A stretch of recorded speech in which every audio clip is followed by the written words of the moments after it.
بسم الله الرحمن الرحيم. حميم. تنزيل الكتاب من الله العزيز الحكيم. ما خلقنا السماوات والأرض وما بينهما إلا بالحق وأجل مسمى والذين كفروا عما أنذروا معرضون. قل أرأيتم ما تدعون من دون الله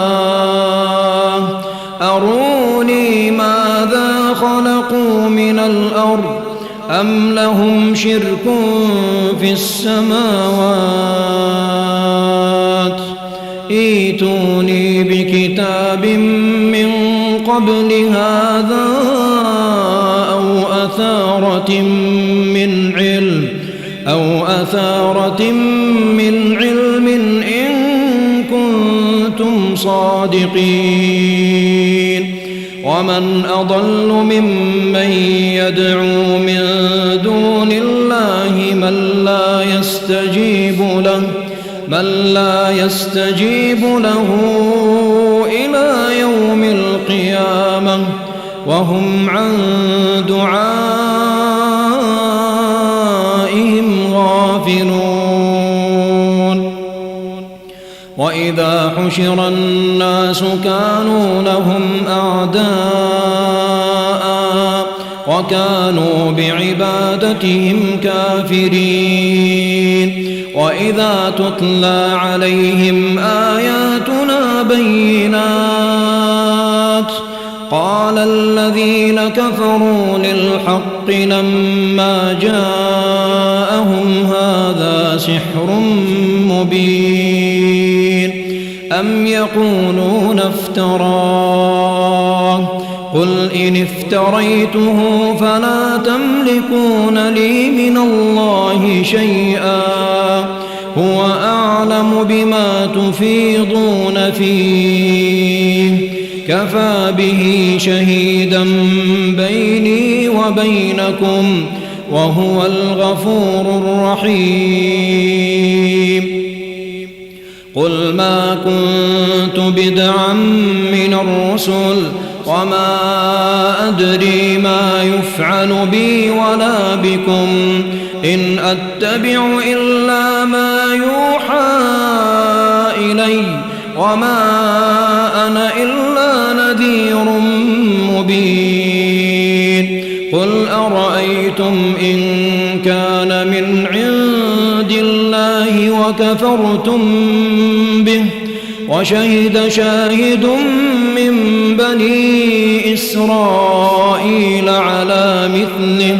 فآمن واستكبرتم إن الله لا يهدي القوم الظالمين. وقال الذين كفروا للذين آمنوا لو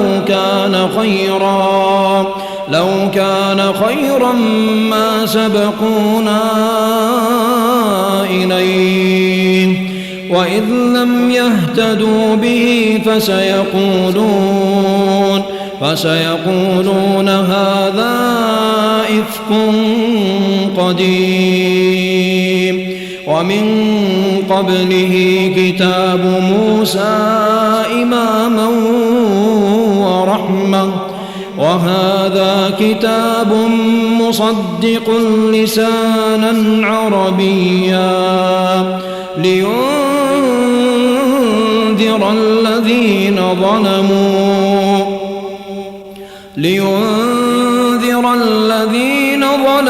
وبشرى للمحسنين. إن الذين قالوا ربنا الله ثم استقاموا فلا خوف عليهم ولا هم يحزنون أولئك أصحاب الجنة خالدين فيها جزاء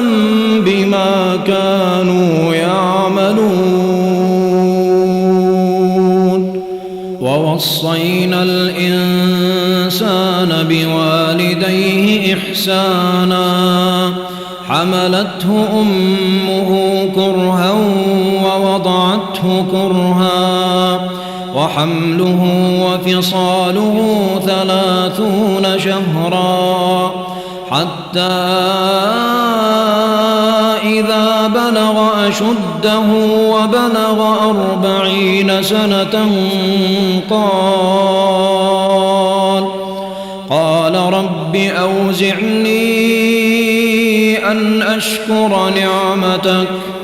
رب أوزعني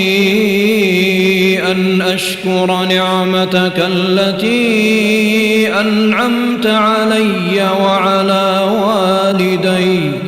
وأن أعمل صالحا ترضاه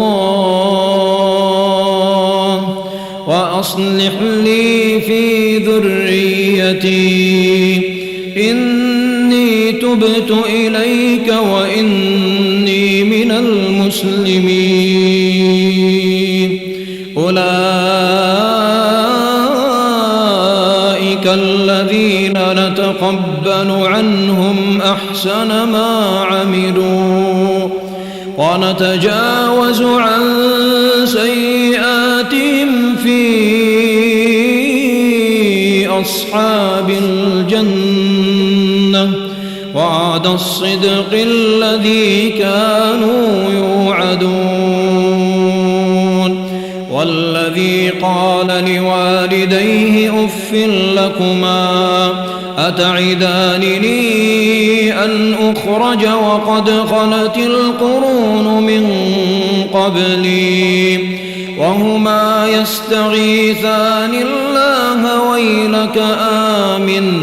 إن وعد الله حق فيقول ما هذا إلا أساطير الأولين أولئك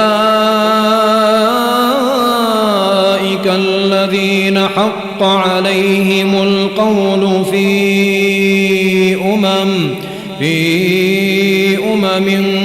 قد خلت من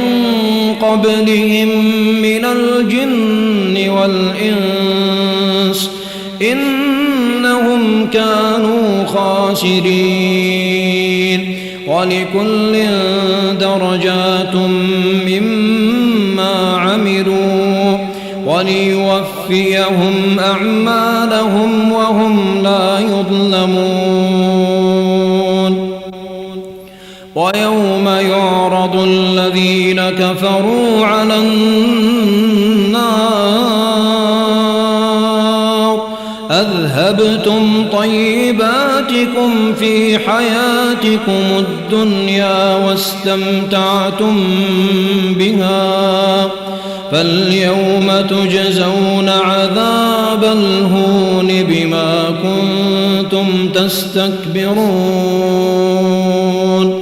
بما كنتم تستكبرون في الأرض بغير الحق وبما كنتم تفسقون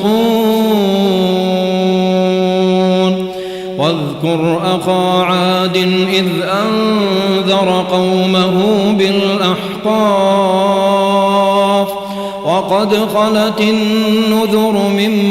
بين يديه ومن خلفه ألا تعبدوا إلا الله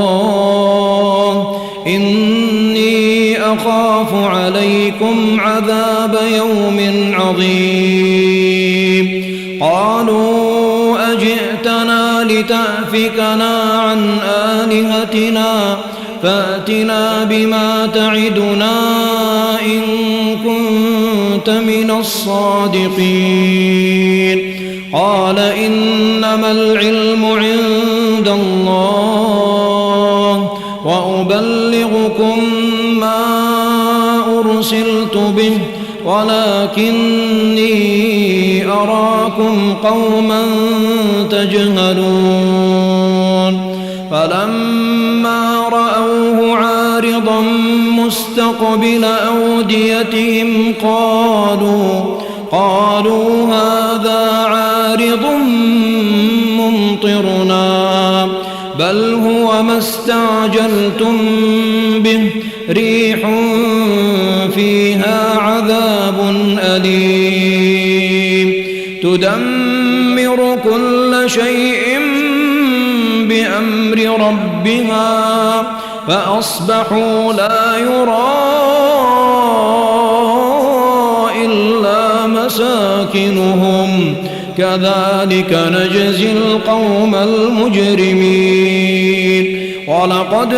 مكناهم في ماء مكناكم فيه وجعلنا لهم سمعا وأبصارا وأفئدة فما أغنى عنهم سمعهم ولا أبصارهم ولا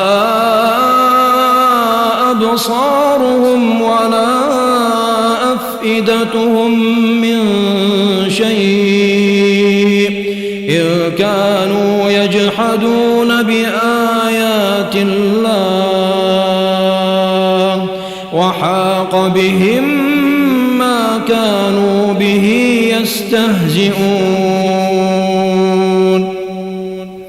ولقد أهلكنا ما حولكم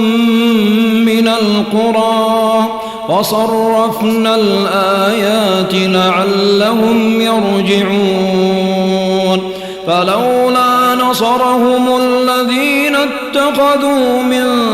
دون الله قربانا آلهة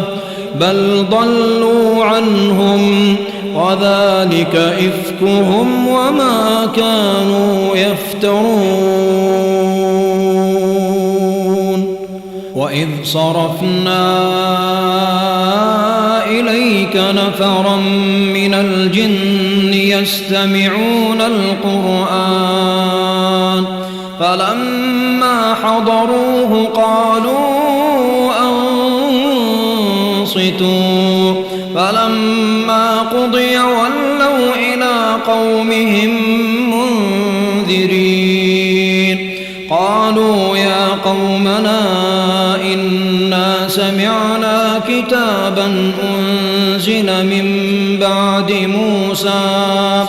مصدقا لما بين يديه يهدي إلى الحق وإلى طريق مستقيم يا قومنا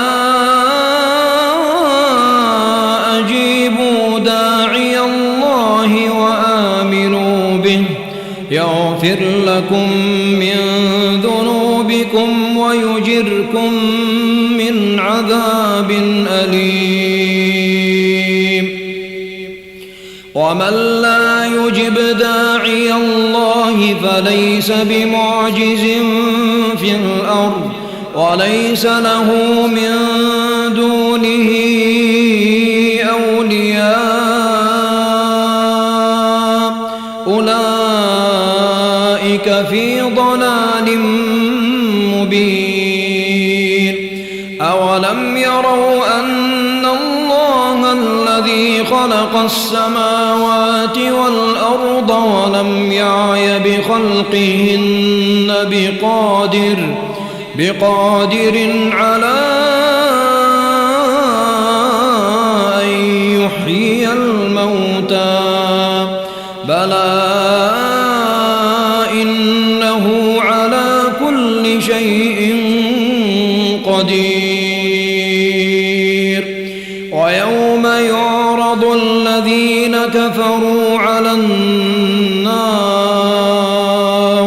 أليس هذا بالحق قالوا بلى وربنا قال فذوقوا العذاب بما كنتم تكفرون فاصبر كما صبر أولو العزم من الرسل ولا تستعجل لهم كأنهم يوم يرون ما يوعدون لم يلبثوا إلا ساعة من نهار بلاغ فهل يهلك إلا القوم الفاسقون